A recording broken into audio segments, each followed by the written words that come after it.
c'est la fin. La fin de l'année civile. Mais ça, c'est tous les ans, vous inquiétez pas. Hein. Chaque fois, c'est la fin, ça recommence. Et aussi la fin de l'année jubilaire. Quand le groupe Téléphone le chantait, c'est la fin. Ça sonnait triste. Hein. D'accord, quand c'est moi qui le chante, ça sonne faux. Bon. Mais la clôture, la fermeture, semble à l'opposé des vertus chrétiennes à la mode, d'ouverture, de tolérance, de toujours laisser une porte ouverte à l'autre. Des ponts à la place des murs. Ce n'est pas seulement une injonction du pape François, c'est aussi un groupe d'artistes, une institution, un mouvement de journalistes se réclamant de ce slogan. C'est encore le but que se fixe l'Association des traducteurs-interprètes, je les cite. Votre travail contribue non seulement à la diffusion des savoirs, mais aussi à la construction de ponts entre les cultures. Construire des ponts à la place des murs, c'est votre travail. C'est aussi notre priorité au quotidien dans notre ville et notre métropole. Rassembler plutôt que diviser. La société civile et l'Église sembleraient d'accord. Dès lors, que signifie la clôture de l'année sainte?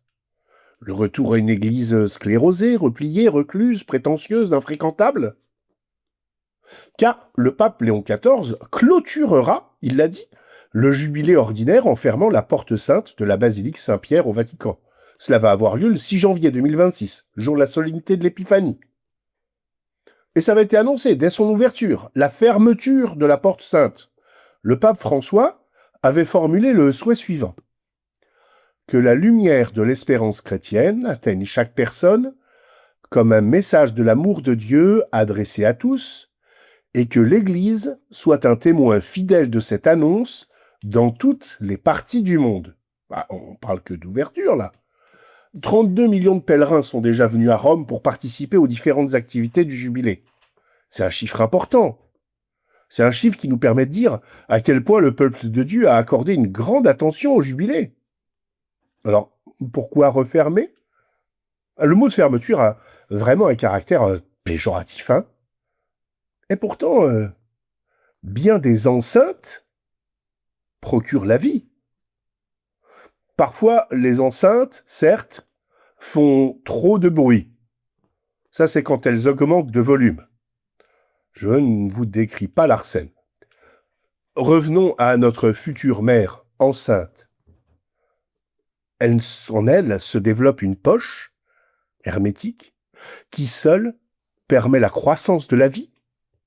Tout au long de la grossesse, le bébé baigne dans du liquide amniotique contenu dans un sac amniotique composé de 2 membranes élastiques parfaitement hermétiques.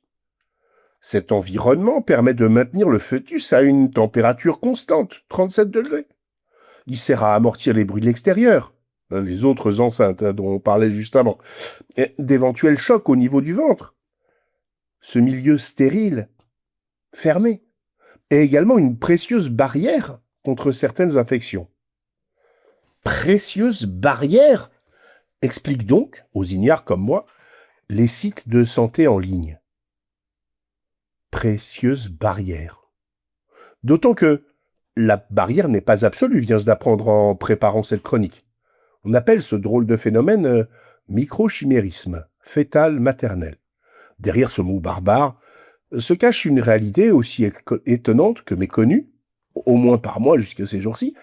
Mère et enfant s'échangent mutuellement des cellules qui passent la barrière placentaire. Du côté du bébé, ce passage peut concerner aussi des cellules de ses frères et sœurs déjà nés, restées présentes dans le corps de sa mère. Du côté de la femme, on peut retrouver des cellules issues des enfants pendant des dizaines d'années qu'elle aura portées dans son cœur, son cerveau, ses poumons, sa thyroïde.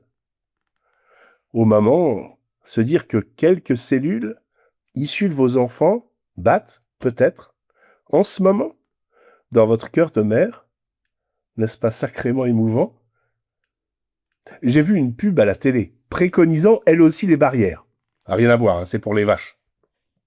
Un jeune agriculteur, présenté comme sympathique, hein, pas du tout manifestant, tout à fait bio, estampillé bien en sens universel, raconte que, grâce à son partenaire, je ne sais plus quelle marque, il replante des haies, des barrières végétales, pour le bien-être de ces vaches et la qualité de leur lait, qu'il va pouvoir nous revendre plus cher parce que plus beau, plus bio, tout ça quoi.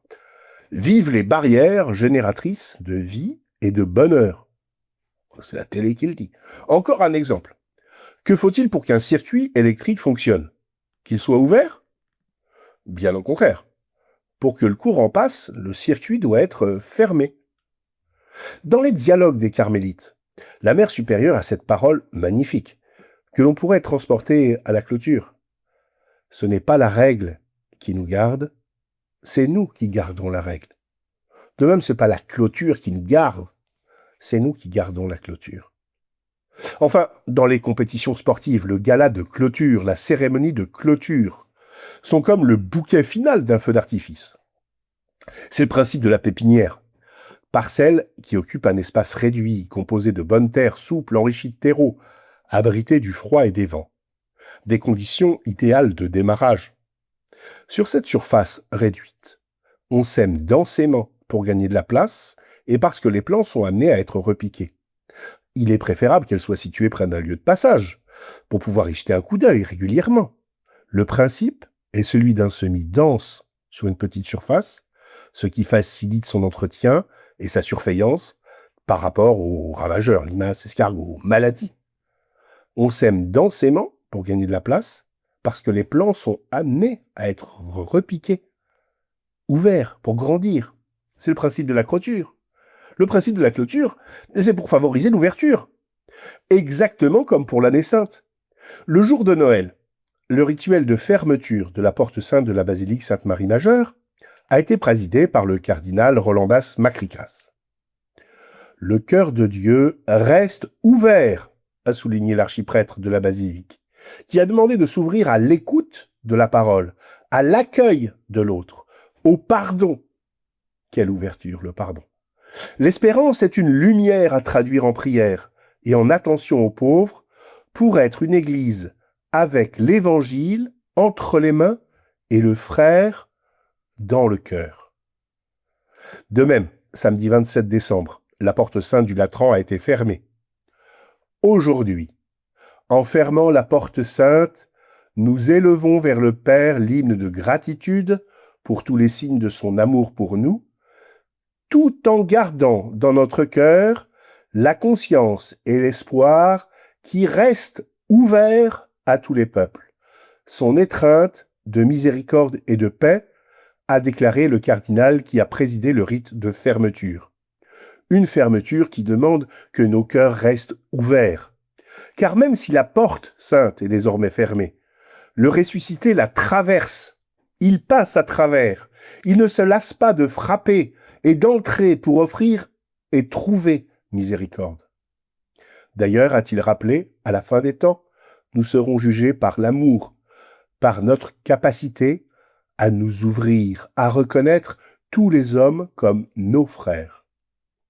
On prie pour que la flamme de l'espérance, de Radio Espérance, qui s'est rallumée dans le cœur des fidèles, continue de brûler dans les communautés, soutienne les pas incertains et hésitants, console ceux qui sont dans l'épreuve et rende chacun joyeux témoin de l'Évangile.